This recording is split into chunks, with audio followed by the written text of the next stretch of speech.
Hi, and welcome to another episode of Why Australia. I'm Lisa Rossmeissl, owner of Boomerang Escapes, a full-service leisure travel agency and certified Aussie travel specialist with Australia Tourism. I come to you each Sunday afternoon to share with you tips, destination knowledge, answer questions, pretty much anything and everything Australia to help you realize why Australia should be on your destination list. I have been working with this region for over 10 years now. I create custom itineraries to Australia and the entire South Pacific, but we are full service leisure travel agency. So the staff and I do cater to the rest of the regions of the world as well. So if you're just joining me for the first time, welcome. Please know that the comment section is available to you below for any questions, things you want to ask, or use the private message system Facebook has, or feel free to email lisa@boomerangescapes.com. So one of the things that we added this year, because I started the show sharing this information in 2018, but in 2019 we added the Lingo Lesson. While Australians do speak English, they have some fun slang and rhyming, and it's fun to learn these words when you go down there, because if you're with any of your friends, I know when I go with my friends down there, if they get speaking fast, it certainly helps to have a little bit of this knowledge. So today's word that we're going to share is seagull. So seagull, like in the bird. Seagull actually has 4 different meanings. So first, seagull can be someone working in a job that requires them to fly in and fly out in a plane or helicopter, such as somebody who works on an oil rig. A seagull can also be referred to as a non-union dock worker.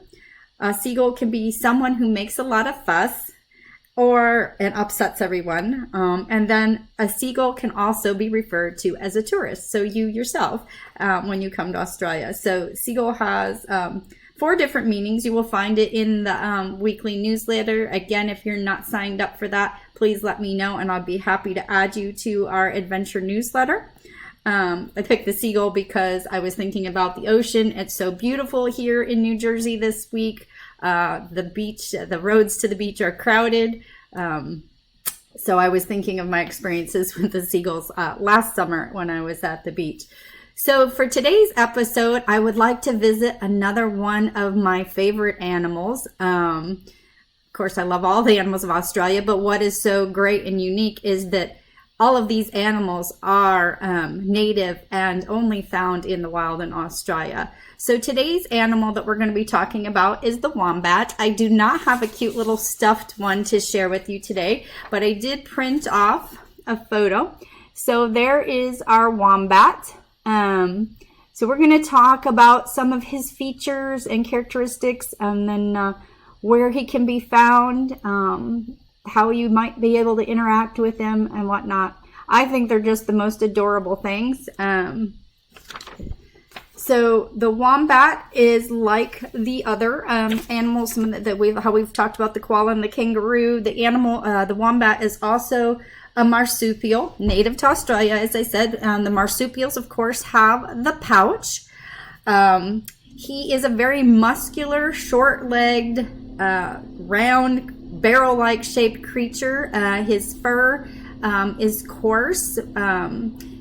You will find them ranging in color from like a sandy brown to darker browns, even to black. They can be found in the eastern parts and southeastern parts of New South Wales, same with eastern, southeastern parts of Victoria, and the southeast part of South Australia, but they can be found entirely anywhere in Tasmania. So the regions that I'm referencing here on our map, this is pretty much this southeast corner. So there's New South Wales, the southeast. We come down here, here's Victoria. Tasmania, of course, is this island at the very bottom, and then this southeast region of South Australia. So they are more of a nocturnal creature. They don't really come out and about until the evening. They wait till the cooler temperatures. So to see them on your own during the day is kind of a hard and rare thing to happen. They are burrowers, so they tunnel. They're really great at tunneling. If you see them up close, that picture wasn't good, really good. They have long claws, so while they look totally adorable, they could puncture you with a claw and stuff like that. So they are territorial, just like we mentioned with the other, both the koala and the kangaroo. So they are territorial. They do mark their grounds, with their scent and with their droppings. And a unique feature about the wombat, believe it or not, is that his droppings are shaped like little cubes. So think of maybe like a sugar cube. So he actually poops square poop. So and I guess they're like stackable, but he uses that also to mark his territory. They are so adaptable at tunneling because of those claws and their strength and their little sturdy bodies that they will actually have up to 12 burrows. So they'll have a main burrow that they create, and then they have like the tunnel ways underneath to their other little homes, maybe like a whole little tunnel network underground. One of the other interesting features besides their poo is that even though they have the pouch like the other marsupials, because they are burrowers and they are doing the digging, the wombat's pouch is actually in the reverse direction. So when they're doing the digging, they're not throwing dirt in there on top of the babies. The babies, like the other animals, are also named joeys. They, again, similar to a kangaroo, and I think they will stay in the mom's pouch for up to 6 to 8 months. Interestingly enough, though, the wombat has a mating season, a breeding season. So they in general will mate in the winter months and then have the babies later. The reasoning for this is they do it for survival purposes, so that when the joeys are born, they have enough food supply. So that's typically their mating season is in the winter, so that there's food available for the offspring. I already said the baby. So the wombat itself in the wild will typically only live to the age of 5. They actually don't mature till the age of 2. So they really have a very short adult lifespan in general in the wild. However, the ones that are in captivity, in the sanctuaries, in the wildlife parks, they can live up to 30 years. I think the longest recorded one was 34 years old that lived in captivity. And the part of this with the captivity or the parks and stuff is that the wombat, actually there are 3 types of wombats that are already extinct. So the wombat has a very limited natural habitat. Of course, it grows smaller as the human population grows. So the wombat does have a lot of organizations and different things like that if you're interested in wildlife conservation or interested in supporting the maintenance of wombats, you can get involved in that. I myself am in that. I know I mentioned to you before when we talked about the koala, how I adopt the koala. With the wombats, I've actually become a wombassador. That is part of the reason that if you do follow the social media and follow both my Boomerang Escapes business page and my Australia Travel Expert page, you will see on Wednesdays I do Wombat Wednesday, #Wombat Wednesday, and I will share a post from some of the sanctuaries and some of the rescues for the wombat. But I do belong to Wombassador. The Wombassador Coffee Club is a connection to Healesville Sanctuary in Victoria, outside of Melbourne. I know when I spoke to them last, or some of the things there, they were working where you could do a holding experience. Like I said, even though he looks so cuddly, and I know it's still something I want to do, is actually hold one of these guys.